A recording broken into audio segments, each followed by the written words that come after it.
না ওটা কি এটা কি ঠাকুরের জন্য? হ্যাঁ মায়ের জন্য ফল। ঠিক আছে, তুমি কেন আসছো?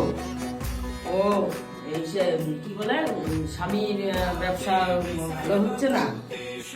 স্বামীর যেহেতু ব্যবসা ভালো হচ্ছে না, তাহলে সামনে যে শিব চতুর্দশী আছে, শিব চতুর্দশীতে একটা একমুখী একটা রুদ্রক্ষ, সেটাকে বাড়িতে কিনে একদমই কিনে নিয়ে আসতে হবে। একদমই কিনে নিয়ে আসার পরে ওইটাকে বাড়ি এনে গঙ্গার জল, কাঁচা দুধ, 3টা তুলসী পাতা, 3টা দুব্বা আর একটু কাঁচা হলুদ দিয়ে রুদ্রক্ষটা শোধন করে, শুধু ছেলে মানুষ ব্যবসা করো তাহলে তোমরা লাল সুতা দিয়ে ডান হাতে করবে, আর যদি মেয়ে মানুষ ব্যবসা করো তাহলে তোমরা লাল সুতা দিয়ে বাঁ হাতে করবে, হয়ে যাবে।